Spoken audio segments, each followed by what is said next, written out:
Hi, everybody. What would you say if I told you I could teach you a trick that would make a steak taste 20%, 30% better than it would just as far as making it? You're going to throw it on the grill and eat it. This is a really cool trick that I've learned, and I do it with certain types of steaks. This works with T-bones, porterhouses, New York strip would not work for like a filet mignon or anything like that, but something with a little bit more fat in it. And it takes a day. If the steak is thick enough, you could do this 2 days in advance. But I just do this in one day, start in the morning, and you will not believe the difference this does. This is my little test steak today. That is supposedly a T-bone, but the size of the filet mignon inside, they mistakenly packaged it. I think it's a porterhouse. But anyways, what I'm going to do is I'm going to take this steak. I got a pan, paper towel, put a rack so air can get underneath it, right? And I'm going to take that steak. This is so simple, it's crazy stupid. And take some paper toweling. I'm going to lay that steak in there. Okay, I'm going to wrap it up. Tuck it all underneath, like that. So it's totally surrounded with the paper towel. Already, you see it starting to absorb the liquid. It's blood, but it's actually more water. There's ton of water in these steaks, okay? There's moisture in there. What this does is it wicks out 20, 25. If you do it for 2 days, it could get up to 30% water out of your steak. It does not dry it out, I guarantee you that. What it does is enhances the beef flavor. So if you do this, I'm gonna put this in the refrigerator on the lower shelf, and I'm gonna let it sit there wrapped up. In about 2 hours, I'm gonna come back, and you'll see how it's all absorbed up. I'm going to wrap it again for another 2 hours. And then from there, I'll show you what we do. So this is going into the fridge right now. So I'll be right back. Well, hi, I'm back. Okay, 2 hours in the fridge. You can see what it looks like. It absorbed a lot of the moisture out. We're going to do it one more time to about an hour before we cook, and then I'm going to do something different. But you could see how much moisture we got out of that steak. So that is going into the garbage, and we wrap and we do it again.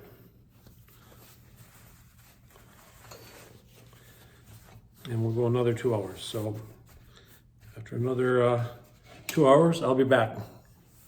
Okay, next step, pulled it out. You can see there's less absorption of the liquid that's in the steak.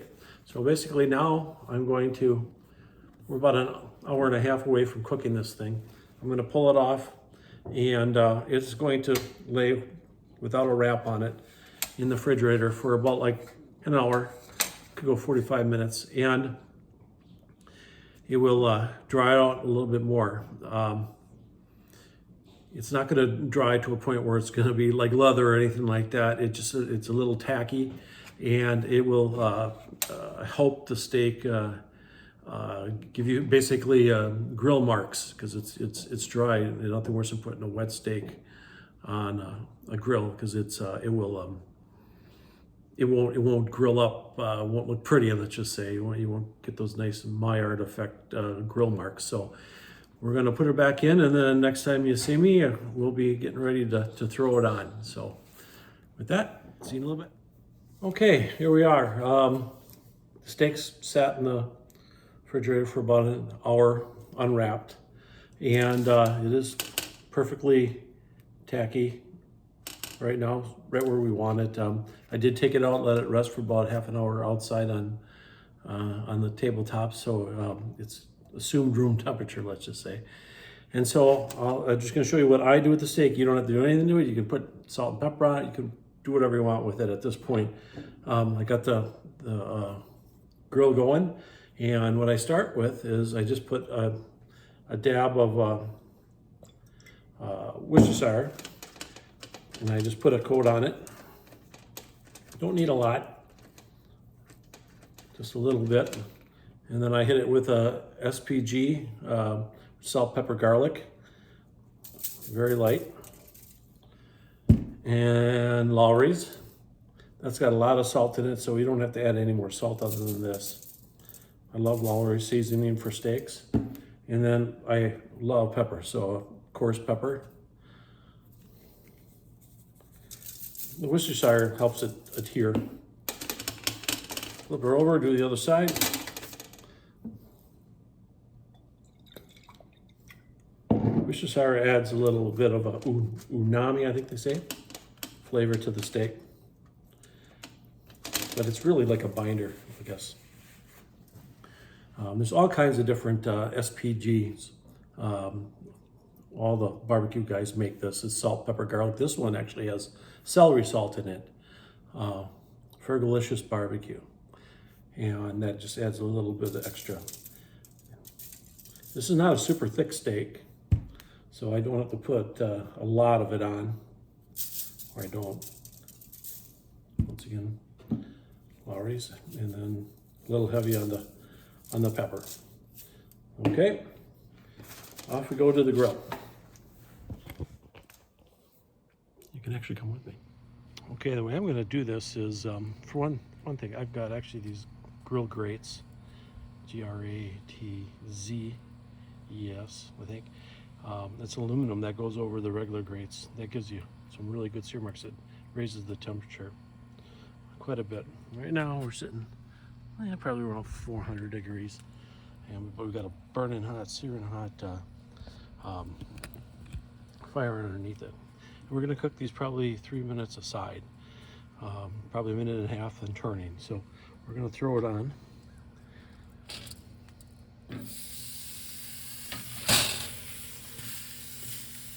These, I should say, just one. So there we go.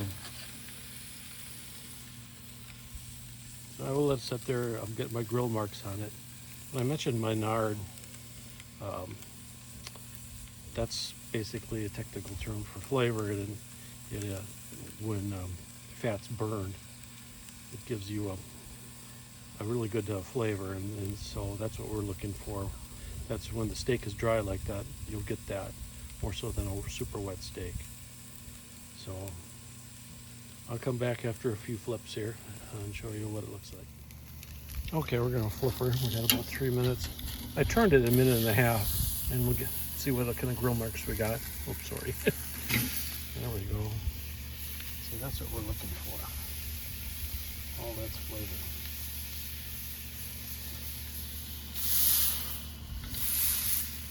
Sorry.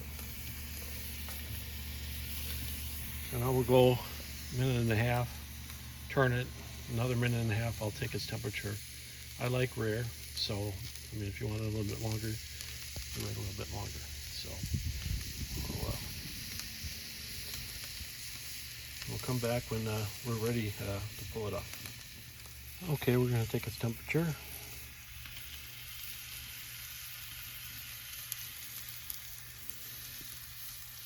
One 108 there, but my tenderloin side is almost perfect rare. So I'm going to pull this and we're going to let it rest. And then we'll season a little bit. We have to let it rest, by the way, for probably about 5-6 minutes, just so the juices don't run out. But so we'll see then.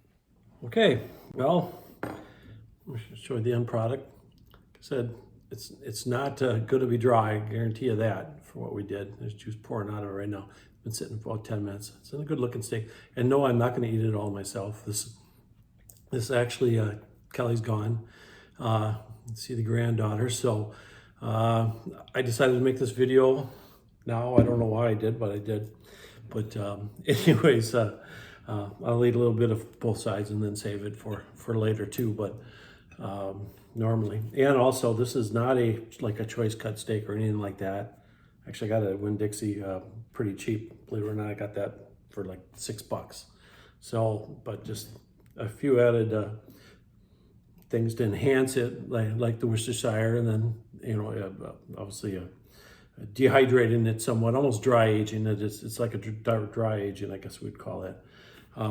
It just really makes, you know, a cheap steak taste really good. So we'll give her a shot, and I'll show you what it looks like.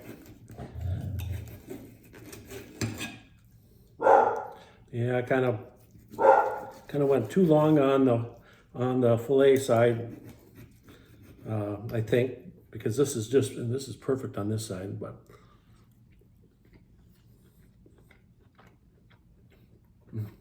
yeah, super juicy, super tender. And a little bit over on time-wise. I like to pull it a little bit earlier than that, but yeah, that's a good-looking steak.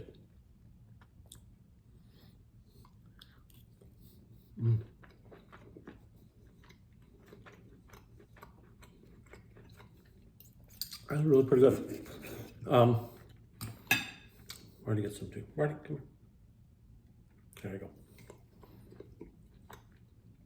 Yeah, I wouldn't change a thing, really. It's really delicious. Cooking temperature-wise, I didn't mention anything about that. So I like mine probably around 115 to 117 degrees, and I pull it. If you like it more well done, you wake all the way up to 125 degrees or something like that. When it sits, it's going to raise 5 more degrees. It's going to take you into medium well. So anyways, I hope you find this experience making the steak a little bit different, entertaining, and hopefully you try it. It really does really well. It does very good with ribeyes. If you buy a choice cut type of thing, it really does do really well. So thank you for watching, and there'll be more coming. Bye-bye.